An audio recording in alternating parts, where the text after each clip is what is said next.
Bismillahirrahmanirrahim. Dear students, welcome to our class of C++.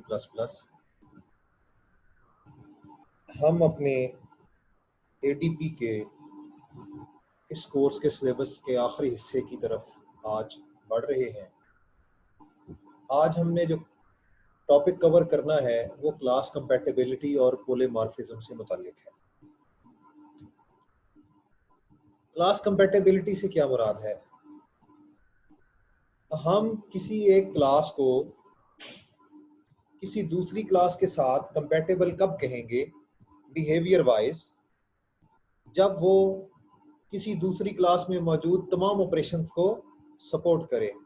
एक class behaviourally compatible होती है दूसरी क्लास के साथ जब वो दूसरी क्लास में मौजूद जितने भी ऑपरेशंस हैं सबको सपोर्ट करे। इस तरह की क्लास जो कि किसी दूसरी क्लास के साथ बिहेवियरली कंपैटिबल हो उसको सब टाइप भी कहते हैं। और ये याद रखिए कि हम ऑब्जेक्ट ओरिएंटेड प्रोग्रामिंग में अगर कोई क्लास जो है उसकी सब टाइप मौजूद है, यानी कोई क्लास ऐसी है जिसके ऑपरेशंस को तमाम ऑपरेशंस को कोई दूसरी क्लास सपोर्ट करती है, तो हम उस सब टाइप की जो क्लास है उसको इस क्लास से रिप्लेस कर सकते हैं। यानी अ class can be replaced by it's सब type. A class can be replaced by a class that is behaviorally compatible with it. और जो हमारी इनहेरिटेंस में डिराइव्ड क्लासेस होती हैं वो अमूमी तौर पर सब टाइप होती हैं अपनी बेस क्लासेस की। और हम कह सकते हैं कि जो डिराइव्ड क्लास है वो अपनी बेस क्लास के तमाम लीगल मैसेजेस जो हैं या ऑपरेशंस जो हैं उनको हैंडल कर सकती है। इसलिए हम बेस क्लास को डिराइव क्लास से रिप्लेस कर सकते हैं, क्योंकि डिराइव क्लास बेस क्लास की सब टाइप है और वो बिहेवियरली कंपैटिबल है बेस क्लास के। लिहाजा हम बेस क्लास को हटाकर उसकी जगह डिराइव्ड क्लास भी लगा सकते हैं। इसकी मिसाल देख लेते हैं। आप देखें इस हमारी इनहेरिटेंस डायग्राम में जो बेस क्लास है वो शेप है और उसके नीचे तीन उसकी डिराइव्ड क्लासेस हैं, सर्कल, लाइन और ट्राइंगल। सर्कल, लाइन और ट्राइंगल तीनों क्लासेस बिहेवियरली कंपैटिबल हैं with the base class that is named as shape. ये तीनों क्लासें जो हैं ये शेप क्लास के साथ बिहेवियरली कंपैटिबल हैं, क्योंकि ये शेप क्लास में मौजूद दो डाटा मेंबर्स और तीन मेंबर फंक्शंस को इनहेरिट कर रही हैं बाय डिफ़ॉल्ट, और फिर अपनी तरफ से भी कुछ इजाफा कर रही हैं और ये ड्रा के फंक्शन को ओवरराइड भी कर रही हैं। लिहाजा हम कह सकते हैं कि ये तीनों क्लासेस जो हैं ये सब टाइप हैं शेप क्लास की, और इनमें से कोई भी क्लास इस काबिल है कि वो शेप क्लास को रिप्लेस कर सके, क्योंकि इनमें तीनों में से सर्कल, लाइन और ट्रायंगल की क्लासेस में से हर क्लास तमाम जो लीगल मैसेजेस हैं जो कि शेप क्लास हैंडल करती है, यानी वो तमाम लीगल ऑपरेशंस जिसमें मूव, सेट कलर और ड्रा है, ये तीनों क्लासेस में से कोई भी क्लास इन तीनों ऑपरेशंस को मुकम्मल तौर पे सपोर्ट करती है। लिहाजा इन तीनों में से हम शेप क्लास को हटा के इन तीनों में से किसी क्लास को भी यूज़ कर सकते हैं। इसी तरह से एक और मिसाल देखिए इस स्लाइड में। क्लास कंपैटिबिलिटी में हम मिसाल दे रहे हैं फाइल हमारी बेस क्लास है और उसके नीचे आस्की फाइल, पीडीएफ फाइल और जो पावर पॉइंट शो फाइल है, ये तीन फाइलों की टाइप्स जो हैं वो नीचे दी गई हैं। तो हमारी बेस क्लास में ओपन और प्रिंट के जो ऑपरेशंस हैं वो बाय डिफ़ॉल्ट इनहेरिट हो रहे हैं नीचे आस्की फाइल, पीडीएफ फाइल और पीएस फाइल में। तो आस्की फाइल, पीडीएफ फाइल और पीएस फाइल जो हमारी डिराइव्ड क्लासेस हैं, ये तमाम जो लीगल मैसेजेस हैं जो कि फाइल की क्लास हैंडल करती है, वो तमाम ऑपरेशंस जो कि फाइल की क्लास हैंडल करती है, ये तीनों जो नीचे बेस क्लासेस दी गई हैं, सॉरी डिराइव्ड क्लासेस दी गई हैं, ये तीनों इन तमाम ऑपरेशंस को सपोर्ट करती हैं और इसलिए ये सब टाइप्स हैं हमारी बेस क्लास फाइल की। तो हम कह सकते हैं कि आस्की फाइल, पीडीएफ फाइल और PS फाइल जो हैं ये बिहेवियरली कंपेटेबल हैं विद द फाइल क्लास। सो इन तीनों को हम फाइल क्लास की जगह इन तीनों में से किसी को भी यूज कर सकते हैं। आगे बढ़ते हैं, पॉलीमॉर्फिज्म। डियर स्टूडेंट्स, आपने जिन बच्चों ने साइंस के साथ अपनी तालीम जो है वो मैट्रिक तक पढ़ी है या उन्होंने साइंस के सब्जेक्ट्स पढ़े हुए हैं, वो पॉलीमॉर्फिज्म के कॉन्सेप्ट से वाकिफ हैं। पॉलीमॉर्फिज्म दरअसल एक ऐसा मजहर है जिसमें हमारा एक सिंगल सब्सटेंस मुख्तलिफ तबई हालतों में पाया जाता है। ऐसा मजहर, ऐसा फिनोमिना जिसमें हमारा एक जो सब्सटेंस है वो मुख्तलिफ तबई हालतों में बेयक वक्त पाया जाए, इसको पॉलीमॉर्फिज्म कहते हैं। इसकी मिसाल लिटरेचर में आपको बहुत सी मिलती हैं, जैसे डायमंड यानी हीरा और कोयला, हीरा, कोयला और ग्रेफाइट, ये तीनों शक्लें हैं कार्बन की। ये कार्बन यानी तीनों तो जो है हीरा, कोल और ग्रेफाइट, इन तीनों तबई हालतों में कार्बन आपको मिलता है। तो हम कह सकते हैं कि हीरा, ग्रेफाइट और जो कोल है ये कार्बन की पॉलीमॉर्फिक शेप्स हैं। और इस मजहर को जो कार्बन ने शो किया है बेयक वक्त तीन तबई हालतों में मौजूद होना, इसको पॉलीमॉर्फिज्म कहते हैं आम जुबान में। अब इसी आइडिया को, इसी कॉन्सेप्ट को ऑब्जेक्ट ओरिएंटेशन में कैसे मुतारफ कराया गया है। ऑब्जेक्ट ओरिएंटेड मॉडल में पॉलीमॉर्फिज्म का क्या मतलब है कि जब हमारे पास ऐसे डिफरेंट ऑब्जेक्ट्स मौजूद हों जो सेम मैसेज को डिफरेंट वेज में बिहेव कर सकें, इस मजहर को पॉलीमॉर्फिज्म ऑब्जेक्ट ओरिएंटेड में कहते हैं। यानी एक ही स्टिमुलस है, एक ही मैसेज है और ऐसे ऑब्जेक्ट्स मौजूद हैं जो एक ही मैसेज पर डिफरेंट तरीके से बिहेव कर रहे हैं। ये फिनोमेना ऑब्जेक्ट ओरिएंटेशन में पॉलीमॉर्फिज्म कहलाता है। तो इसका नतीजा क्या हुआ कि मैसेज को सेंड करने वाला इस बात को जानने का उसको ज़रूरी नहीं है कि कौन सी क्लास ने उसका मैसेज रिसीव किया है, क्योंकि मुख्तलिफ ऑब्जेक्ट सेम मैसेज को मुख्तलिफ तरीके से डील करने के काबिल हैं।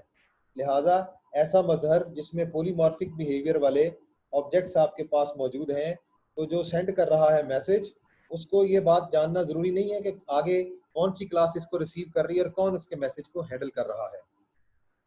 मिसाल इसकी देख लेते हैं। हमारे पास शेप की क्लास जो हमने पीछे कंपैटिबिलिटी की डायग्राम में देखी, यहाँ पर भी वही डायग्राम आपको देखने को मिल रही है। हमारे पास शेप हमारी पेरेंट क्लास है और उसकी चाइल्ड क्लासेस हैं लाइन, सर्कल और ट्राइंगल। तो बेस और ड्राइव्ड क्लासेस का ये जो कॉम्बिनेशन है, इन चारों क्लासेस में एक फंक्शन है ड्रॉ। तो ये शेप की क्लास भी सपोर्ट कर रही है, लाइन की क्लास भी, सर्कल की क्लास भी और ट्राइंगल की क्लास भी। तो जब हम एक्सटर्नल व्यू से बाहर से एक मैसेज सेंड करते हैं ड्रॉ का इस हमारे कंपैटिबिलिटी डायग्राम में, तो हमें इस बात से कतई नज़र कि इसको कौन रिसीव करेगा, कौन सर्व करेगा। आया इसको शेप की क्लास इस ड्रा मैसेज को सर्व करेगी, आया इसको लाइन की क्लास ड्रा मैसेज को सर्व करेगी, सर्कल की क्लास सर्व करेगी या ट्राइंगल की क्लास इस मैसेज को सर्व करेगी। हमें इस बात से बेफिक्र हो जाना चाहिए, क्योंकि ड्रा के मैसेज को सर्व करने के लिए चार ऑब्जेक्ट्स इस वक्त लाइन में खड़े हैं, जिनमें से तीन तो डिराइव्ड क्लासेस के ऑब्जेक्ट्स हैं और एक बेस क्लास का ऑब्जेक्ट है। तो हम इन चारों ऑब्जेक्ट्स में से किसी एक से भी ड्रा का मैसेज हैंडल करवा लेंगे। तो इस मजहर को जो इस डायग्राम में पेश किया गया है पॉलीमॉर्फिज्म कहते हैं, और इन चारों क्लासेस का ये बिहेवियर पॉलीमॉर्फिक बिहेवियर कहलाता है। इसी तरह से हमारे पास वही जो file, ASCII file, PDF file और पीएस फाइल वाली कंपैटिबिलिटी डायग्राम थी, उसकी हम पॉलीमॉर्फिज्म को देख लेते हैं। हमारे पास फाइल की क्लास, आस्की फाइल की क्लास, पीडीएफ फाइल की क्लास और पीएस फाइल की क्लास, ये चारों क्लासेस प्रिंट के मेथड को या प्रिंट के फंक्शन को सपोर्ट कर रही है और इम्प्लीमेंट कर रही हैं। चारों क्लासेस में ये फंक्शन जो है ये इम्प्लीमेंट हुआ है। अगरचे तीनों बेस क्लासेस में ये ओवर रिडन है और ऊपर तीनों डिराइव्ड क्लासेस में ये ओवर रिडन है और बेस क्लास में ये अपनी असल हालत में मौजूद है। तो एडिटर जो कि इस हमारी पॉलीमॉर्फिक या कंपैटिबिलिटी हायरार्की को यूज करेगा, वो अगर प्रिंट का मैसेज भेजता है इन चारों में से किसी को भी, तो उसको इस बात से कोई गर्ज नहीं है कि इसका प्रिंट का मैसेज जो है वो इनमें से कौन हैंडल कर रहा है, क्योंकि चारों ऑब्जेक्ट्स, फाइल का ऑब्जेक्ट, आस्की फाइल का ऑब्जेक्ट, पीडीएफ फाइल का ऑब्जेक्ट और पीएस फाइल का ऑब्जेक्ट इस काबिल हैं कि वो प्रिंट के मेथड को हैंडल कर सकें। लिहाजा ये इन चारों ऑब्जेक्ट्स का जो बिहेवियर है सेम मेथड को मुख्तलिफ तरीके से हैंडल करने का, ये पॉलीमॉर्फिक बिहेवियर है। और ये जो मजहर आपको दिखाया गया है इस डायग्राम में, ये पॉलीमॉर्फिज्म कहलाता है। इसके एडवांटेजेस आपको क्या मिलते हैं? पहला एडवांटेज तो यही है कि हम सेम जो मैसेज है उसको मुख्तलिफ ऑब्जेक्ट्स में से मुख्तलिफ तरीके से हैंडल कर सकते हैं और इस बात से बेफिक्र हो जाते हैं कि हमें सर्व करने वाली क्लास उसको कौन सी है। ठीक है, message can be interpreted in different ways depending upon the receiver class.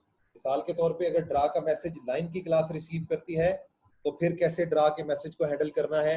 अगर यही मैसेज सर्कल की क्लास रिसीव करती है तो फिर कैसे हैंडल करना है। और अगर यही मैसेज ड्रा की क्लास रिसीव करती है तो फिर कैसे हैंडल करना है।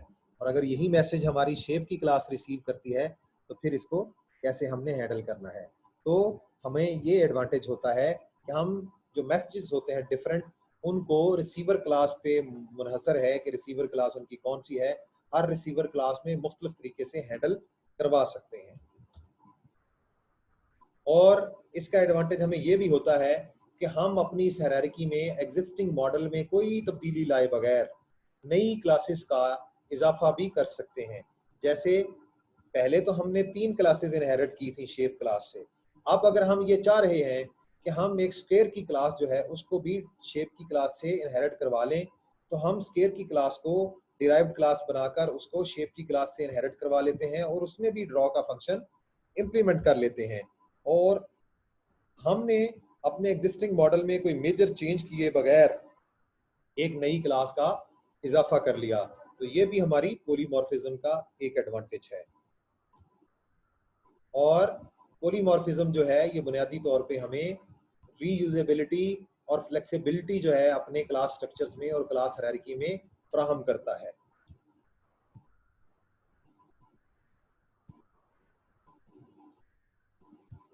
अब आपके लिए डियर स्टूडेंट्स एक प्रॉब्लम स्टेटमेंट दी गई है जिसके लिए आपने ऑब्जेक्ट ओरिएंटेड मॉडल तैयार करना है। तो मैं आपके गोशगुजार कर देता हूँ ये प्रॉब्लम स्टेटमेंट। जो कुछ आपने अब तक पढ़ा है उसको मद्देनजर रखते हुए आपने इस जो प्रॉब्लम है इसका आपने ऑब्जेक्ट ओरिएंटेड मॉडल बनाना है। इसमें क्या है, आपने एक ग्राफिक एडिटर बनाना है जो कि डिफरेंट ज्योमेट्रिकल शेप्स जो हैं उनको ड्रा करने की सलाहियत रखता हो, जैसे लाइन है, सर्कल है और ट्राइंगल है। और यूज़र जो है वो किसी भी शेप को सिलेक्ट कर सकता है, मूव कर सकता है, रोटेट कर सकता है। तो सिलेक्ट, मूव और रोटेट करने के लिए एडिटर एक मेन्यू प्रोवाइड करेगा जिसके अंदर डिफरेंट कमांड्स की लिस्ट होगी। और इसमें जो इंडिविजुअल शेप्स हैं उनको आप ग्रुप भी कर सकते हैं और वो सिंगल शेप के तौर पे बिहेव भी कर सकता है। तो इसमें आपने क्लासेस को कैसे आइडेंटिफाई करना है, आप अपनी प्रॉब्लम स्टेटमेंट में से नॉन्स को देख लीजिए कि आपकी क्लास प्रॉब्लम स्टेटमेंट में से नॉन्स कौन कौन से हैं। तो डियर स्टूडेंट्स वो मैंने येलो करके दिखाए हैं आपको। इसमें एडिटर हमारा एक नाउन है, शेप्स एक नाउन है, line, circle, triangle, user, shape, editor, user, मेनू, मेन्यू, कमांड्स, शेप्स और शेप, ये तमाम जो नाउन्स हैं उनको हमने हाईलाइट कर लिया। अब इसमें से हम यूनिकली मुख्तलिफ जो नाउन्स हैं उनको क्लासेस के तौर पे सिलेक्ट कर लेंगे। इर्रेलेवेंट क्लासेस एडिटर, ये इस एडिटर चूंकि एक बड़ा इसका स्कोप ब्रॉड हो जाता है लिहाजा इसको हम एलिमिनेट कर देंगे। और यूज़र जो है ये चूंकि सिस्टम की बाउंड्री से हमारे बाहर है, इसको भी हम एलिमिनेट कर देंगे। तो अब हमारे पास क्लासेस को हम एनालाइज करेंगे, एनालाइज करके हम उसको ऐड करेंगे। मिसाल के तौर पे ग्रुप जो है, ग्रुपिंग की हमारे पास एक शेप को ग्रुप करने की इसमें बिहेवियर मौजूद होना चाहिए। तो एक चीज़ आ गई, और व्यू करने का बिहेवियर मौजूद होना चाहिए डिस्प्ले एरिया में। और इसमें हमने इन चीज़ों को मद्देनजर रखते हुए कौन कौन सी क्लासेस जो हैं वो आइडेंटिफाई की हैं, शेप, लाइन, सर्कल, ट्राइंगल और मेन्यू। ये 3 क्लासेस हमने, यानी 4 क्लासेस सॉरी, ये ज्योमेट्रिकल शेप से मुतल्लिक हैं और मेन्यू की क्लास एक अलहदा से हमने आइडेंटिफाई की है। और इनके अंदर डिफरेंट जो ऑपरेशंस हैं उनमें ग्रुप और व्यू है, ठीक है। इसमें ग्रुप और व्यू भी सॉरी 2 क्लासेस हैं हमारी। तो ये हमारी क्लासेस आ गई shape, line, circle, triangle, view और मेन्यू। अब इनकी एसोसिएशंस हमने वर्ब्स से, जो अपनी प्रॉब्लम स्टेटमेंट में वर्ब्स थे, उनसे हमने इनकी एसोसिएशंस को देखना है, ठीक है। Individual shapes can be group together. तो हमारे पास लाइन, सर्कल्स और ट्रायंगल जो हैं ये ग्रुप हो सकती हैं। इसका मतलब ग्रुपिंग का मतलब होता है कंपोजिशन। तो हमने एक्सेस पाथ को भी देखना है कि किस क्लास से कहाँ तक एक्सेस हो सकती है। व्यू के अंदर शेप्स होंगी, व्यू के अंदर लाइंस होंगी, सर्कल्स होंगे, ट्रायंगल्स होंगी और ग्रुप्स होंगी। इसका मतलब है कि ये एग्रीगेटेड हमारा व्यू हो सकता है। तो हमारे एक्सेस पाथ्स हैं menu sends messages to views, ये वन वे एसोसिएशन है। तो इन एसोसिएशंस और एग्रीगेशंस और कंपोजिशंस को मद्देनजर रखते हुए हमने बुनियादी तौर पे व्यू को देखा कि व्यू एक एग्रीगेट है शेप का, ट्रायंगल का, सर्कल का और लाइंस का। और मेन्यू जो है ये वन वे एसोसिएशन है इसकी व्यू के साथ। इसी तरह से जो ग्रुप है हमारा ये कंपोजिशन है, ठीक है, इटसेल्फ, ये यानी एक सर्कुलर कंपोजिशन भी है। इसके अलावा ये लाइन, सर्कल, ट्रायंगल और शेप की कंपोजिशन भी है। तो डियर स्टूडेंट्स, इससे आगे आप इनके जो डिफरेंट किस्म के एट्रीब्यूट्स हैं वो आइडेंटिफाई कर सकते हैं, मेथड्स को आइडेंटिफाई कर सकते हैं और फिर क्लासेस को बाकायदा लिख सकते हैं। तो इसके आगे जो वर्क है वो मैं आप पर छोड़ता हूँ कि आपने इसको कैसे आगे इम्प्लीमेंट करना है। तो आज के लिए हमारा जो टॉपिक है पॉलीमॉर्फिज्म और कंपैटिबिलिटी और एक ऑब्जेक्ट ओरिएंटेड मॉडल का प्रॉब्लम स्टेटमेंट, वहाँ से इतना ही। इंशाल्लाह नेक्स्ट हम एक नए मौजू के साथ हाज़िर खिदमत होंगे। तब तक के लिए अल्लाह हाफ़िज़।